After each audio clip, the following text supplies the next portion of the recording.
Hi, I'm Naisha McCauley, and you're watching AccessTV.org. Hello, everyone. Thank you for joining me on For the Greater Good with Evelyn Richardson, your host. Today, my special guest is Mayra Esquilin, and she is the Executive Director of Hartford Area Rally Together. So we just want to take the time to say thank you for joining me here on the show. And I'm just looking forward to asking you some questions. It's great to be here, Evelyn. Thank you for inviting us. Okay. So we had you on the show in the past, and it was very interesting show because you got to share with me a lot of the dynamics of the North and the South of Hartford. And today you're back with me, and I'm thankful for this opportunity because, my goodness, some people I just wish I can, take your brains out, just kind of dissect them for a little while, get all of the great information, and then you can have it back. I don't want to keep your brain, because you're going to need it. I'm going to need it. I'm definitely going to need it. So there's some people out there that are like, you don't want that brain, but... But today there's been some changes in HART. You've been aggressively looking for talent to be able to bring your vision and the vision of the organization to fruition, even beyond where it is today. So I thought that it would be a good opportunity to get you to share some of that information with us. So first of all, right at the top is you have a new COO. So that's Chief Operating Officer. And can you just share with us who that person is and what give us some information on how that relationship came about? So we do have a new COO at HART. We're extremely excited about it. Andrea Comer has joined the staff as the Chief Operating Officer of the organization, and she will be working with me and helping to manage the day-to-day activities of the organization. I'm very excited. She's a talented woman, has extreme gifted background in terms of organizational management, communications, and development work, and really understands and knows the city very well, across the spectrum, on all issues, education, economic development, housing, and so she really understands, knows all the different players as well. Hartford is a very unique city, and so sometimes I said, you have to be really gifted at reading the tea leaves. Oh man, that's why I can't get it. And so being able to, have me some assurances that I have someone who can also read the tea leaves and help manage in the response to our organization. Great.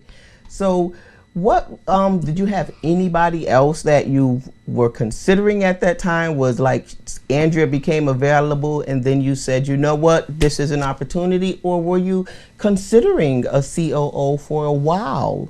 Actually, we were considering a COO for some time. We were looking at, as many HART is an organization that, when I first became executive director, the mission of our organization has always been to build relationships, act collectively, and bring about lasting change in Hartford's neighborhoods. Our name is Hartford Areas Rally Together. However, traditionally, we've always functioned in the south side of the city. And that I always looked at as kind of strange for an organization that's named Hartford Areas Rally Together. But the reality was that there were other institutions in the North End, in the Asylum Hill neighborhood, and other neighborhoods that were functioning. Many other organizations did similar work to what HART has been doing.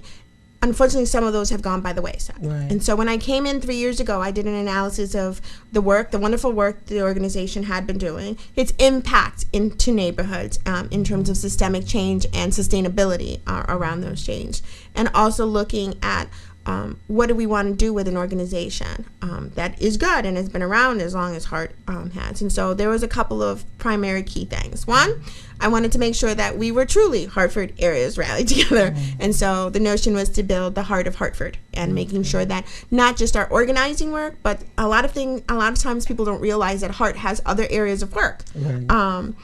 And, it's almost like the elephant. Depending on who touches it, they have a different story about the organization. Of course. And so predominantly people know about its organizing efforts. But we also have an incredible home ownership program that has been running for over almost 20 years now. We place first-time home buyers at a rapid rate in the city, anywhere between 25 to 35 a year. First-time low, moderate income individuals. We provide financial counseling, supports. We work with Connecticut Housing and Finance Authority, HUD, and the city of Hartford, and our goal is to build home ownership in the city, and we're unfortunately one of the cities with the lowest home ownerships in the country. So our mission is really to increase home ownership. People who own their homes tend to be very active in their community, tend to really take care of their properties, tend to really be engaged in. So our goal is to make as many homeowners as we can. So we also have a HOPE program, or helping our parents engage. And over the last 10 years, we've been working to help parents really support them as role models for their children, as their children's first teachers and their children's first leaders. And so we have a walkers and talkers groups that we have, which we've retrained resident leaders to run groups for parents around early childhood development. We've been working on education issues for a long time in development of the choice program and other activities in the city. So people tend to only look at. So my goal was to really take all of those programs and make sure that we were across the city and that we were deep. And that we were really transforming neighborhoods and transforming communities. The other aspect was really to build a next generation organization. You take a 40-year-old organization, actually we'd be 40, I think, next year. Oh, wow.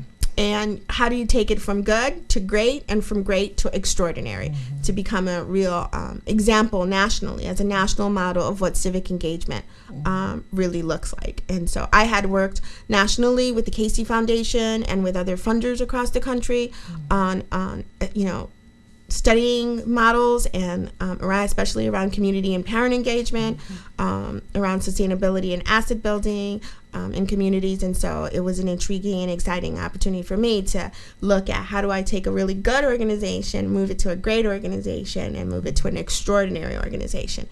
And one of the key elements of that is a talented staff. So that's where I've been really focusing the last 3 years. First year, kind of getting to know what do we want to do, and then that, in the last 2 years, creating the funding base and attracting the kind of talent that could help us get to extraordinary. So Andrea Cormer's just one. We have Lourdes Fonseca, Nadine Nieves, Evelyn Richardson. We also have, Madeline Cologne. And so we've been looking at, and I'm, my guess and my goal is to continue to develop the organization and bring more talent on board. So I've been hearing people say, and I'm fairly new at this, but I hear some of the older, not necessarily in age, but older organizers saying that community organizing is dead. What's your take on that? They're saying there are no more real community organizers. So I'm like, hey, wait a minute, are you talking about me? What do you have to say about that? Well, community organizing is not dead, and let's pray that it never dies, because it's a very important function. However, the Salinsky model of organizing, which was the root of community organizing that came out of the late 60s and 70s out of Chicago, that model is probably dead. It's a very confrontational model, and over time it hasn't really proven to be a sustainable model. And plus, when organizing first started, we didn't have seats at the table. It was, during the riots, afterwards, trying to find people that have color to be able to sit on city councils, to be able to sit on school boards. We're in a very different place. Now we have, mayors, we have strong city council, we have other pieces. So organizing is not the same, but it's also not dead. And so what we've been focusing on at HART is how do you take not dependency on a community organizer, but how do you take the talents of an organizer and really build it and teach residents, everyday residents, how to do community organizing, because there's a science to it. So it's, the style of Linsky is dead, and we should kind of maybe be a little saddened by it. It was it has come to its fruition, but the concept of community organizing is a necessary one. So I'm curious, because as I'm sitting here listening to you talk about the Salinsky Is that Yeah, how you pronounce Salinsky. it? Salinsky model. What were some of the key elements of that model, and how did it interpret into real life grassroots organizing? So Salinsky's model and organizing period. When we talk about community organizing, this is where people get a little bit like nervous or skittish around, because the reality is all community organizing is based on a power structure. And so at HART, community organizing is really about power. And our definition of power is the ability to change circumstances or make something happen. And so how do you obtain the ability to change circumstances or make something happen? So Salinsky's model was to take people who were most disenfranchised, most affected by issues, to be the solvers of the issues, and to unite, to give them the skills base and training, and to organize themselves and bring in other people into their campaigns of organizing. Right. And in numbers, you have power, and therefore you were able to change. Some of the tactical things, were protests and demonstrations and boycottings and all kinds of, civil disobedience that comes through it, which is still, a tool that's needed. But at that time, it was a tool that was definitely needed. Today, probably not as much, but still the same concept persists. It's about power. It's about being able to change circumstances and make things happen. And it is in numbers and in terms of growing and being able to pull people into our campaigns. We're excited. I mean, we run an Immigrant and Refugee Committee, and in the last 3 months alone, we just started 3 months alone, we have over 100 individuals involved, and our average attendance in our Immigrant and Refugee Rights Committee is anywhere between 40 to 65. So that speaks volume to the culture as it's changing in the city of Hartford. I mean, the refugee program has the highest numbers in regards to all other programming.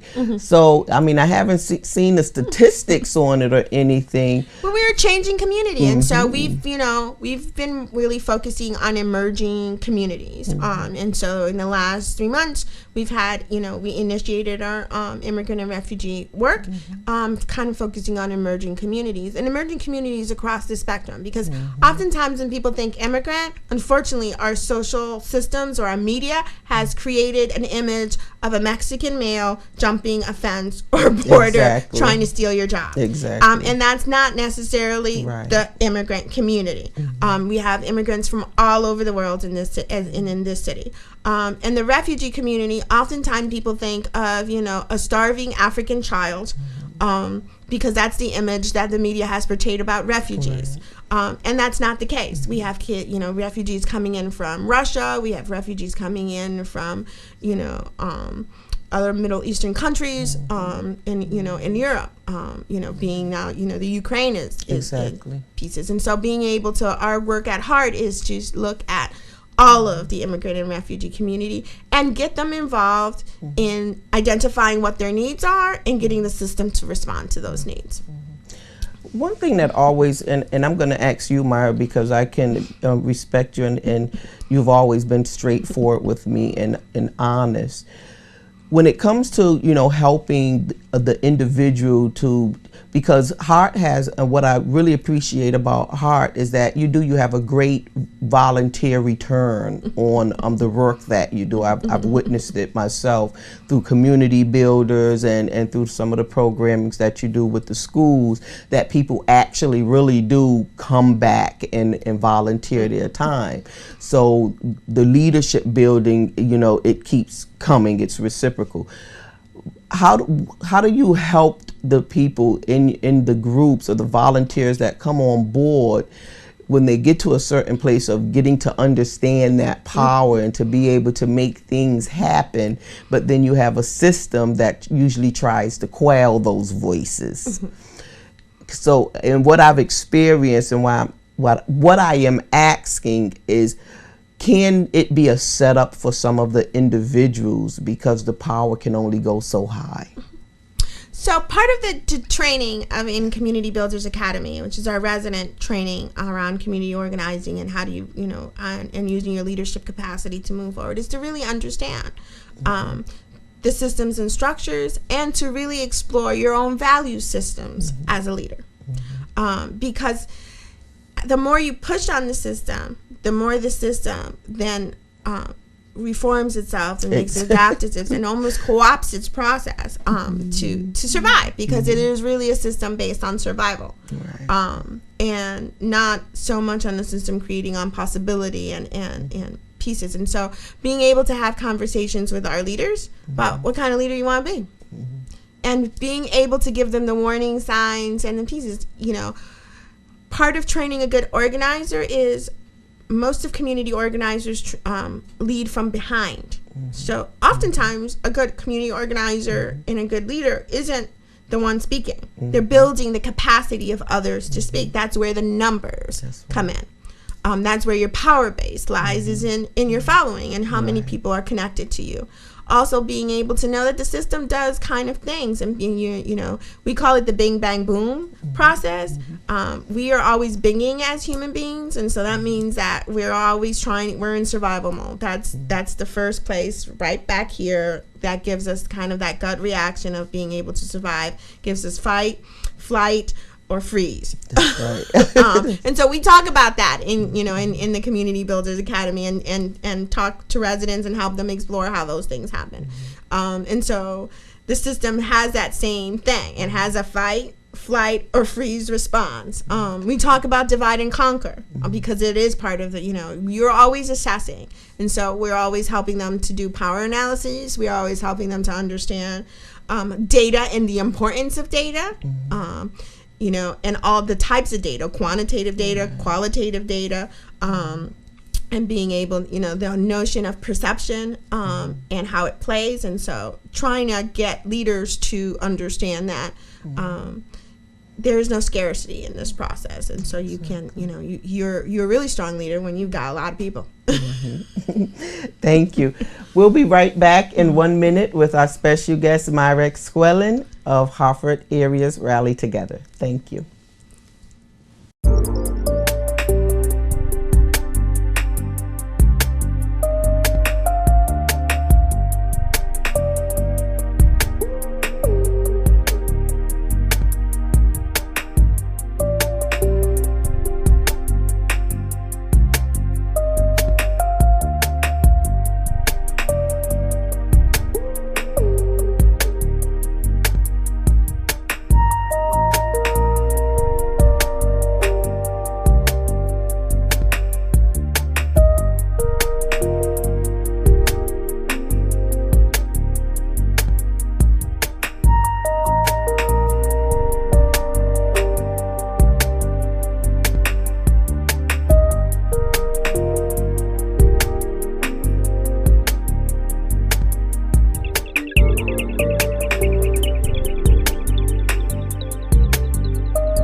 Welcome back. Thank you for joining us on For the Greater Good with Evelyn Richardson on accesstv.org.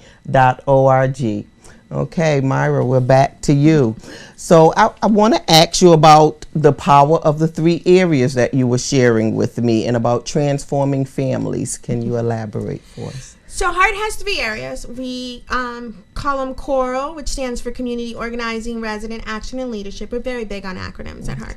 And then there's HOME, Home Ownership Made Easy, and then there's HOPE, helping our parents engage. There are actually 3 strategies to transforming our city. And we start, in the basis of, transforming families, which is HOPE, in terms of being able to help parents see themselves and be very confident and secure in their role as their child's first teacher and their child's first leader. Often their very first example of what a leader looks like. they're the leader of the home. That's right. And what parents do in terms of, civic engagement, children see. So if they volunteer, chances are their kids will grow up to be volunteers. If they're involved in their child's school, chances are their children will be involved because that's their example. And so we look at that powerful unit and that relationship through our HOPE programs, and we transform families. The other piece is we want to transform neighborhoods.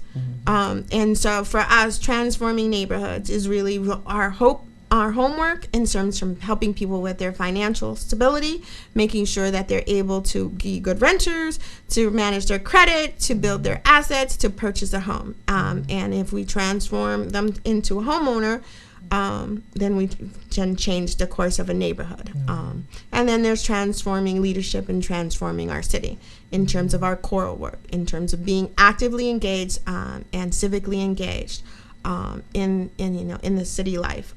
And so we build social capital. So the end game of all of HART's work is about building social capital. It's about making sure that along with the bricks and mortars that we invest our money in, that the people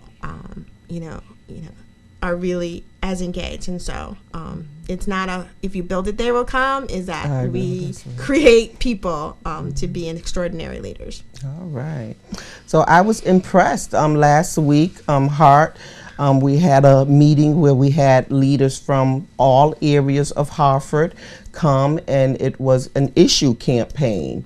So we know that there's different issues that take place in various parts of the city, and because of the work that HART has been doing to really bring build those relationships, it really went well. How do you see HART being able to maintain relationships in areas that might have kind of ostracized themselves over the years? Is this going to be a long process, or do you think that we could actually get there a bit quicker today? Well, I'm hoping we can get there a bit quicker today because we don't have a lot of time. Time is running out. The world is transforming and moving and changing around us, and so we've got to kind of catch up with this process. Right. Relationships are critical. It's critical to organizing. It's the basis of our organizing. Is a one-on-one and that initial relationship. And so we continue to reach out. That's part of the strategy of building the kind of talent pool, the people who can kind of have those kinds of relationships and open up areas that the organization really wants to make change or make something happen around. And so being able to help build relationships where none exist now, and expand the ones that we have. And so, and over the course of the last 3 years, we have been able to do that. We have memorandums of understanding with various entities across the NRZs across the city, with different organizations. We have a whole a staff person who dedicates half her time to literally building partnerships and relationships, and being able, and that's a whole new position because we're on our organization that's looking to be an extraordinary model for the country. Wonderful. So our goal is to keep making those relationships happen, and not just across the city and with different, but all kinds of groups. And so you'll see hopefully more of those extraordinary meetings where we are working on an issue and people are represented from across the city and in various age groups and from various walks of life. Do you ever think that HART might end up having more than one location at some point? Has that ever been a consideration, that you might just end up opening up an office in the West End and in the North End and then Well, it's interesting because this city is so small that everyone wants to have an office in when I sit down with my colleagues across the country, I have friends who run organizing entities all over the state, all over the country, whether it be California, New York, San Antonio. My friend who operates LUPE, which is La Unión del Pueblo Entero, which was the organizing group that Cesar Chavez created, is in San Antonio, Texas, and they organize in San Antonio, Texas. There's a lot of more people, and it's a bigger space, and so they're like, we have one office. But I think in this city we don't need that many. Maybe a little bit more centralized. But our community organizers are supposed to be out in community. Our walkers and talkers and HART programs are supposed to be out. So we should have a presence in and there is existing places like we could be running workshops and activities at the community centers, at the library branches, and other places out in the community, so that people have more access to coming, and we should probably have more meetings out in community.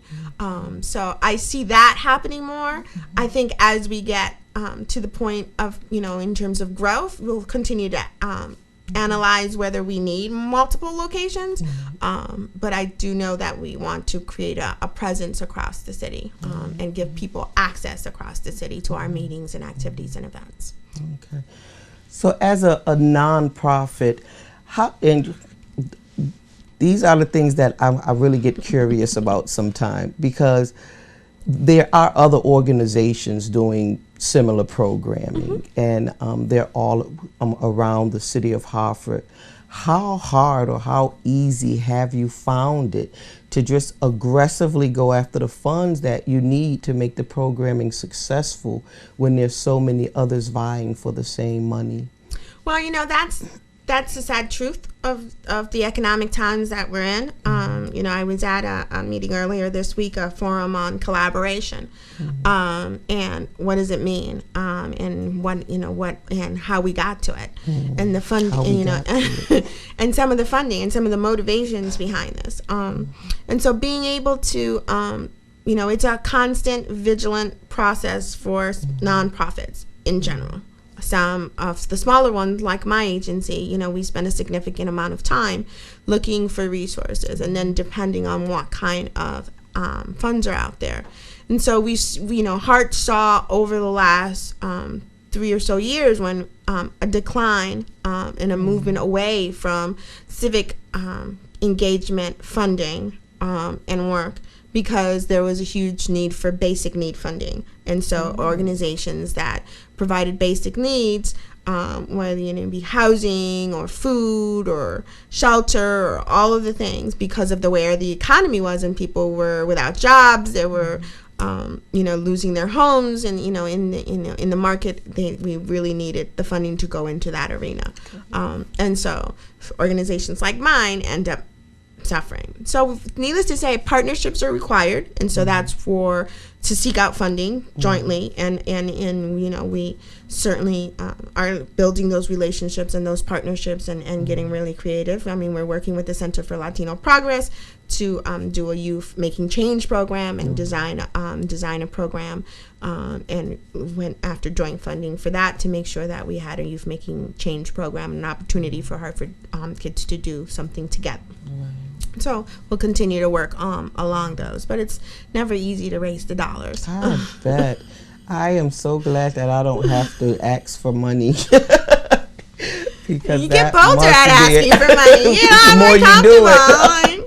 Because at the end of the day, people are more apt to give you program money, like things to do. But I'm like, at the end of the day, someone's got, to pay the rent. And we have to pay the lights, and we have to pay for the coffee and the food and all the other things that comes along with that. So, so it's not just the programs, activities that need to happen; it's the infrastructure funds that need to be there. So it would I would think that it would be beneficial for organizations, whichever area or district they are in, to be able to work with the leaders at the state capitol or at the city of Hartford to be able to prove what, what's being brought to the community is something reputable and authentic that can actually warrant getting the money. I mean, most of, whether it be private funders or public funders, whether it be city government or state, are really looking at data. So a couple of things have changed in the course of, even the model of organizing, but in the environment of a nonprofit has changed. Data becomes very critical. component. You've got to collect the data. And so, things like I can tell you in 3 months, we have went from, probably 5 people to 100 plus, where I think we're at 106 or 9. What did she say? I think she said it went up since that time too, though. What's our average daily attendance? Being able to show our funders that this is what's happening. How many meetings we're having? How does it grow? All of that kind of measurement, whether it be in our community organizing, resident-led efforts, or our home efforts, or our hope efforts. Data and numbers are required.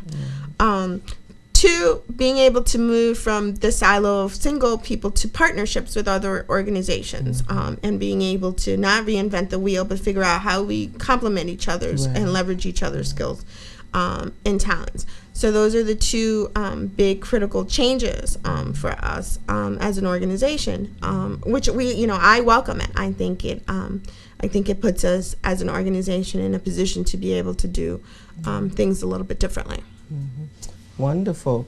So we have a few minutes left, and I would like to say, Mayra, I really adore you. I was at HART initially about 6 months ago. I started with you all, and Lourdes will always be my girl for life. When she found out that she was getting the job, she called me and said, Evelyn, I'm going over to HART, and I need you to come with me. And, and I was like, thank you, Lord. So Lourdes will always have a piece of my heart also. But then I even, I stepped out on faith, and I ended up going over to Hartford Communities That Care for a little while, and that didn't work out. And I came back, and you all just affirmed me so much, because it said that, to me, what it said was that the skill set that you brought here when you came, we still remember you have it, and we can use it. And nothing feels better for a community organizer if you're leaving one position, or if you're being, rejected in one area, to know that there's people out there that say, what you have, we still can use. The community needs you. And that's what I got from you all when you received me back over there. So I'm really excited. And then I hear you go out and, what Andrea had just experienced with the organization she was working with, and you looked at her and did the same thing. Basically, her situation totally different, but you say, this is a woman, I know that she has this awesome skill set, that she has some things to bring to the table, and I'm not going to just hire you, I'm going to make you the COO. I opened it up in terms of what, if you keep the vision, my vision has been to, like I said, how do you take a good organization to a great organization, and a great organization to an extraordinary organization? And, there are many vehicles to that, but one surest vehicle is your talent. And so, bringing Lourdes over, recruiting Hazel, having Marilyn, when I first got to HART, there was one pool of staff. I came in, May of 2011, and by February 2012, there was 3.5 staff from 15. So, and that included me. People. So from 2012, we're now back up to 17 members of our staff, and a full kind of development. And so part of this was really looking at identifying talent. It's not about me. It's about the vision and what we want to create for our city, and want to, create that. And so it's no different than the Steinbrenners would be looking for the next Derek Jeter to join their team and make them a championship team. And so that's where I've been focusing. So yes, of course, I would bring in talent like yourself, talent like Andrea, talent like Lourdes, talent like Hazel, and I'm looking forward to bringing other talents as more of the organization's capacity is needed. Okay. We have a few seconds left. Just go ahead and share with us whatever you would like to close out about HART. Well, this is an organization that's been near and dear to my heart for a very long time. I sat on its board and then became its leader. I have an amazing board of directors that is, 51% resident-led. And it has been an organization that's done incredible things. And I'm really looking forward to putting it in a position as an organizational leader to be able to have an organization do, extraordinary things in the future, and create some extraordinary leadership in this community again. Great. Thank you. Thank you for joining us. Thank you for joining us also. We'll see you next week right here on For the Greater Good with Evelyn Richardson on accesstv.org.